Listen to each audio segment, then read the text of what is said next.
voilà, je vais essayer de faire peut-être des liens par rapport à ce que Madame Meren vient de vous dire. Je pense que je vais m'écarter un petit peu du PowerPoint que j'ai préparé parce qu'on m'a demandé de parler un petit peu du FEDER aussi, donc je vais m'écarter un petit peu du PowerPoint qui était prévu. Qui est en plus le PowerPoint de mon directeur général qui s'excuse, mais il est justement en France aujourd'hui, donc voilà, on fait un croisement. Voilà, donc ce n'est pas le PowerPoint que moi je présente d'habitude, mais je vais essayer de m'adapter. Donc voilà, je suis donc là pour vous parler du Gré-Liège. Donc je m'appelle Nicole Tassio, je suis directrice de projet au Gré-Liège. Et donc le Gré-Liège, c'est le groupement de redéploiement, donc ça fera plaisir à la Meren et pas de reconversion, le groupement de redéploiement économique de Liège. Donc c'est une structure qui a été créée en 2004. Pourquoi? Parce que, pour faire bref, donc il y a eu des plans, des concertations à l'époque entre plusieurs ministres, entre les syndicats, entre les entreprises, etc., qui se sont dit que pour faire face à la fermeture, notamment des lignes à chaud d'ArcelorMittal à l'époque, il fallait que les forces vives se rassemblent parce que comme dans beaucoup de pays, souvent les forces vives se rassemblent par thématique. Vous avez tous les académiciens, tous les chercheurs, tous les politiques, tous les économiques, tous les syndicats, etc. Mais il y a rarement une structure qui rassemble des représentants de toutes ces personnes-là. Et donc, il a été jugé utile à l'époque de créer une structure donc, qui pouvait rassembler toute une série de personnes, des académiques, des personnes de l'Université de Liège, des syndicats, des entreprises, des structures comme l'ASPI, dont Mme Meren a parlé tout à l'heure, etc. Et donc, on a été créé, on est sous forme d'ASBL en 2004. Alors, notre mission, c'est de développer les conditions nécessaires à la mutation économique et à la création d'emplois durables en province de Liège. Alors, mutation économique, pourquoi? Déclin industriel et la volonté de trouver d'autres emplois pour la province de Liège, de ne pas rester fermé justement sur les emplois sidérurgiques purs et durs comme on le connaissait par le passé. Donc ça a été assez difficile au début de faire comprendre, et notamment aux syndicats, qu'on n'allait pas recréer de l'emploi dans de la sidérurgie pure et dure, mais qu'il fallait recréer d'autres choses comme la logistique par exemple, ou d'autres secteurs qui seraient autour de nouvelles technologies, mais de la nouvelle sidérurgie en fait, mais plus de la sidérurgie comme celle de nos grands-parents, et qu'il fallait aller vers d'autres formes d'emploi. Alors, qui sommes-nous concrètement? Donc, je l'ai dit tout à l'heure, on est une plateforme en fait, une think tank, enfin, vous appelez ça comme vous voulez, où on rassemble donc toute une série de personnes qui, sur le territoire de la province de Liège. Oui, donc je ne l'ai pas précisé, mais notre territoire d'action, statutairement, c'est donc toute la province de Liège, donc un peu plus d'1 million d'habitants, 84 communes. Mais dans les faits, on travaille quand même plus souvent sur vraiment la vallée Mosane, la vallée industrielle et donc plus principalement l'arrondissement de Liège qui comporte 24 communes et donc les villes principales qui sont Liège, Herstal et Seraing. Nous, on est plutôt dans de la prospective et du développement et de l'animation d'écosystèmes. Donc en fait, notre but, c'est de créer donc des conditions économiques, comme je l'ai dit tout à l'heure, avec une méthode qui est très simple. Hein. Donc oui, voilà, ensemblier, plateforme, etc., promotion. Je vais reprendre. Voilà. Donc notre rôle de plateforme et comment est-ce que l'on crée des projets, en fait c'est une méthode très simple qui est en fait une sorte de croisement entre ce qu'on appelle du top-down et du bottom-up. Donc qu'est-ce qu'on fait? On analyse toutes les directives européennes sur par exemple le climat, l'environnement, tout ce qui est Horizon 2020, etc. Les directives évidemment fédérales, puisque en Belgique on est un pays un petit peu compliqué avec le fédéral, le régional, les provinces, etc. Donc c'est toujours très simple tout ça. Donc on analyse aussi donc, les priorités de la région wallonne et s'il y en a, des priorités aussi locales au niveau de la province de Liège par exemple.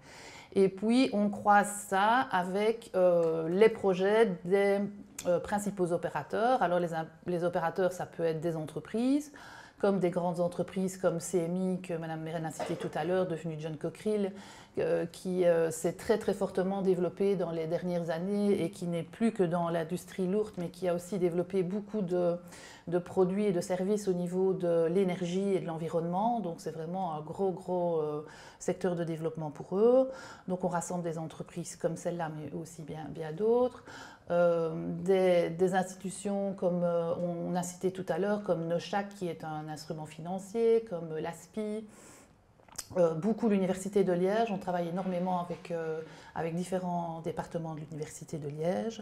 Et donc on essaye de voir quels sont les projets qui sont dans le pipe, comme on dit.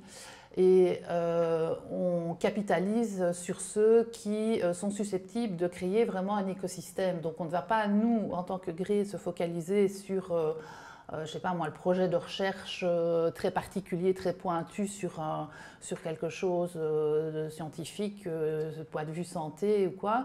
Mais on va essayer de voir les projets qui peuvent créer en amont et en aval tout un écosystème économique avec donc des emplois directs et indirects à la clé.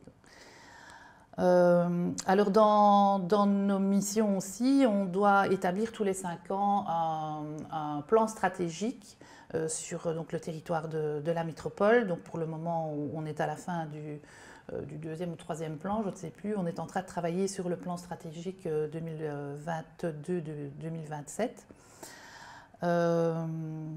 Et oui, donc aussi peut-être une précision, je vois sur le PowerPoint, donc notre rôle, nous, c'est d'initier donc des projets, mais quand les projets sont initiés, ils sont gérés par l'opérateur qui est censé, dont c'est le core business, et nous après, voilà, on lègue le bébé, je vais dire, à quelqu'un d'autre qui va l'élever. Nous, on accouche du bébé et puis quelqu'un d'autre l'élève. En gros, c'est ça. Alors dans les axes prioritaires qui ont été définis au fil du temps, donc depuis 2004, les 7 axes prioritaires donc, pour le redéploiement économique, ce sont les industries du futur, donc c'est tout ce qui est le numérique, le spatial par exemple, les nouveaux matériaux, tout ce qui est image aussi, donc il y a un pôle image à Liège avec des entreprises très actives dans tout ce qui est effets spéciaux pour le cinéma, etc. Mais aussi tout ce qui est par exemple e-sport, gaming, etc. Alors l'efficience énergétique, évidemment, ça c'est un gros secteur, une grosse thématique sur laquelle on travaille à plusieurs niveaux, j'y reviendrai tout à l'heure. Tout ce qui concerne les territoires smart, et on retrouve évidemment là-dedans les reconversions des villes comme Liège, Seraing, Herstal, et tout ce qui concerne les problèmes de mobilité douce notamment. Alors les biotechnologies et la santé, Madame Mérène en a parlé tout à l'heure, la santé reste ainsi pas le plus gros secteur au niveau de l'emploi de la province de Liège, la plus grosse entreprise de Liège, enfin de Liège au niveau province, c'est le CHU, c'est l'hôpital. En termes d'emploi, c'est le CHU, puis vous avez le CHR qui est un autre hôpital aussi, maintenant on a le CHC, donc c'est dans le top 5 des entreprises les plus pourvoyeuses d'emplois en province de Liège. Alors c'est vrai que ce sont des emplois qui dépendent un petit peu du public, comme on l'a expliqué tout à l'heure, mais autour de ça gravite toute une série de recherches aussi et de recherches croisées que l'on peut faire avec d'autres services universitaires que ceux qui s'occupent de la santé. Par exemple, on développe beaucoup, on travaille beaucoup sur ce qu'on appelle les medtech. Donc, c'est voir comment on peut aider au développement, à l'amélioration de la santé par des nouveaux matériaux ou des nanomatériaux, etc. Donc, c'est vraiment faire se croiser les sciences de l'ingénieur avec des sciences scientifiques santé de gens qui ne se parlent pas. Donc, nous, on essaye de les mettre autour de la table et de faire en sorte qu'ils se parlent. Alors, on a tout ce qui est e-business et logistique, on l'a dit tout à l'heure. Alors, j'aimais bien la question pour Alibaba, ça c'est un grand débat. Est-ce une bonne chose ou pas d'avoir Alibaba? Alors, c'est vrai que c'est une bonne chose pour les emplois, petits emplois comme on dit, et c'est pas péjoratif. Mais si on fait le bilan carbone d'Alibaba, là, on est peut-être dans un autre débat. Donc, mais parfois, il faut savoir essayer de concilier les deux, bien entendu. Alors le branding et l'attractivité, là c'est quelque chose dont on s'occupe un petit peu moins maintenant. même si on fait une opération voilà, tous les ans pour présenter les grands projets immobiliers des opérateurs liégeois, on va à un salon en France qui s'appelle le MIPIM à Cannes, que vous connaissez peut-être, qui est le marché international des promoteurs immobiliers, où les villes de Liège, Serein, Herstal notamment, Verviers, mais aussi l'ASPI, le port autonome, Liège Airport, viennent présenter vraiment leurs grands projets immobiliers. Tout ça justement pour donner une nouvelle image, comme Madame Mérène l'a dit tout à l'heure. L'image, c'est important si on veut attirer des investisseurs, mais aussi des habitants. Il faut avoir une image positive, dynamique. Et depuis les années 2000, comme on l'a dit tout à l'heure, on a eu la chance d'avoir des grands projets, dont la nouvelle gare dite Calatrava, que vous avez certainement vue, vous n'avez pas pu la rater. On a eu ce projet-là, on a le musée Cursus, c'était toute une rénovation de plusieurs musées à Liège, qui était un gros projet aussi. On a eu un gros projet, la Médiacité, un gros projet de galerie commerçante faite par un architecte de renommée qui a fait parler de lui. On a eu enfin aussi, pour vous ça ne va pas vous parler, mais au niveau liégeois, on a eu à la fin, donc début des années 2000, la fin d'un grand chantier qui a duré des années et qui était la place Saint-Lambert, qui a été un trou, un chantier pendant des années qui a traumatisé beaucoup de Liégeois. En fait, tous ces chantiers-là ont été terminés. Donc plein de nouveaux chantiers sont sortis de terre. Et c'est vrai que depuis le début des années 2000, on sent vraiment un renouveau. Et donc, je vais dire un redéploiement et un renouveau au niveau des mentalités et de l'image de Liège, avec des Liégeois qui redeviennent enfin fiers de leur ville. Et alors, on a l'agroalimentaire sur la province de Liège. On a des plateaux, notamment le plateau d'Aubel. On a toute une série d'entreprises agroalimentaires très, très florissantes sur le territoire. Donc, c'est les 7 axes sur lesquels on essaye de focaliser nos actions. Alors voilà, quelques success stories sur lesquels on a travaillé.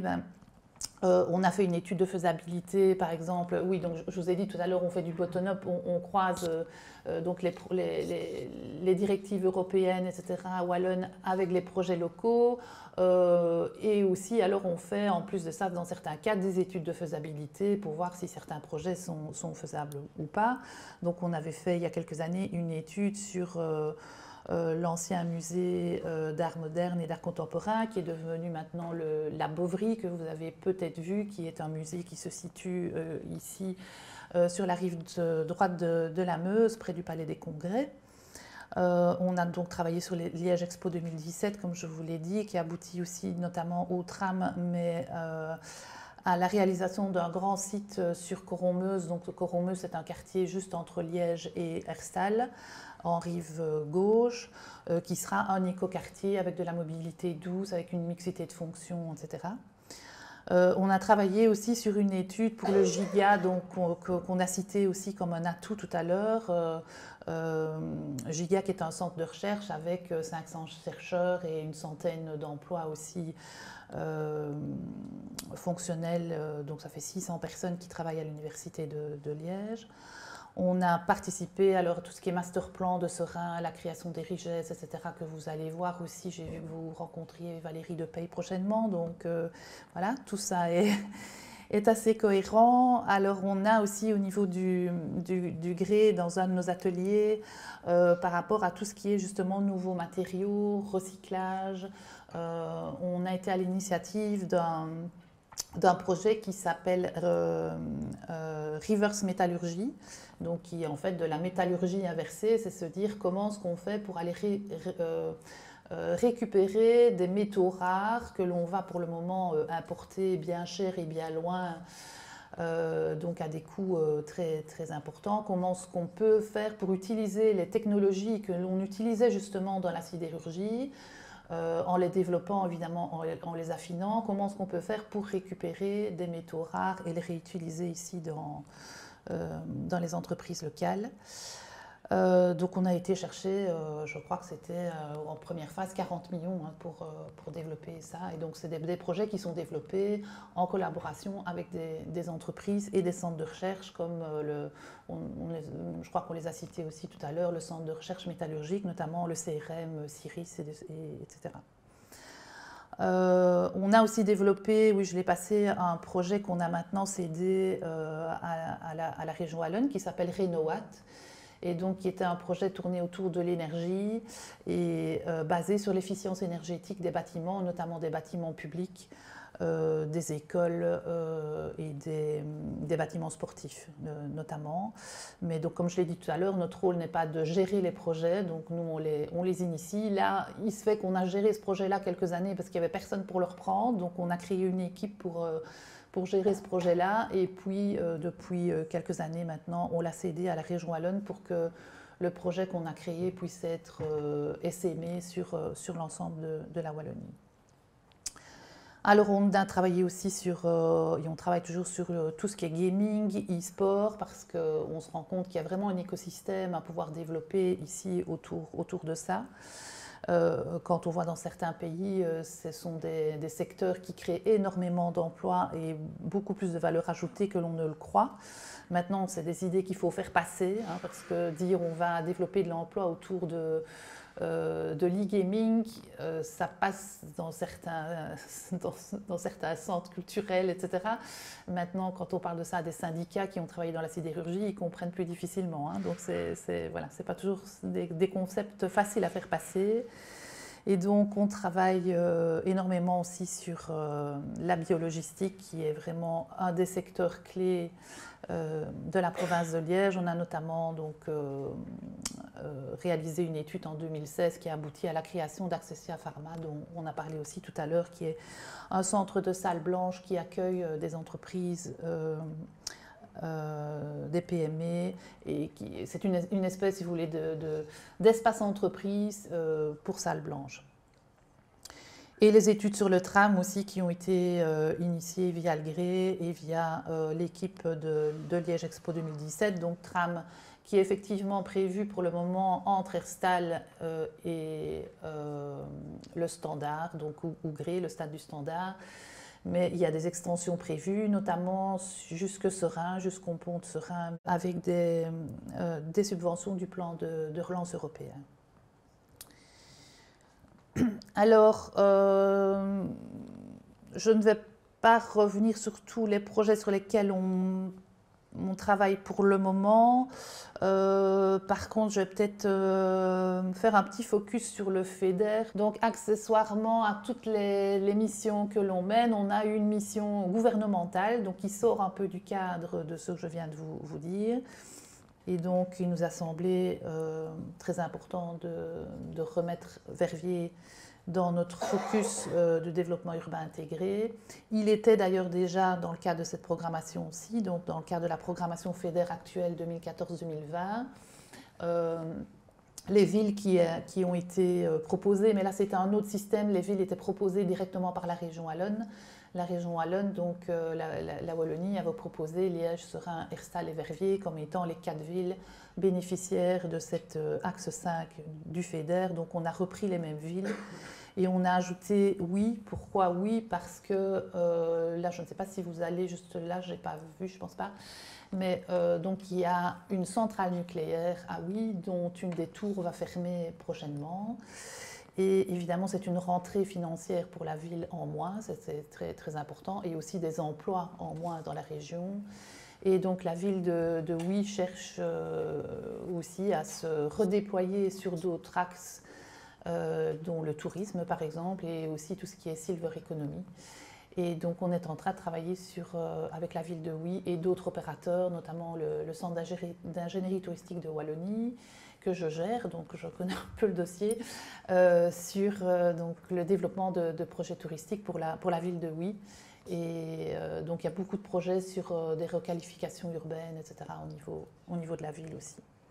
Oui, il y a un projet peut-être dont je vais vous parler. Il y a une vidéo que l'on vient de faire sur ce qu'on appelle les digital twins, donc c'est les jumeaux numériques. Et donc on a initié avec l'équipe du GRE, dans le cadre de tout ce qui est donc nouvelle industrie, etc., dont je vous parlais tout à l'heure, Un projet qui touche le numérique, mais qui est assez transversal, donc puisque c'est un projet actuellement, donc on est en train de chercher des financements, donc de créer un Liège virtuel, donc un jumeau numérique à la ville de Liège. Il y a des exemples un peu partout dans le monde. Maintenant, c'est un projet qui est très ambitieux, qui nécessite de mettre énormément de personnes autour de la table, d'opérateurs, qui nécessite de gros moyens financiers. Et voilà, donc on est en train de travailler là-dessus pour le moment. Mais il y a une vidéo que je vous enverrai le lien qui est très très chouette, très dynamique. Vous allez voir, elle n'est pas du tout ennuyante. Et je vous invite à la regarder parce que c'est très intéressant et ça montre un petit peu le dynamisme et le punch que l'on veut donner à la région pour le moment.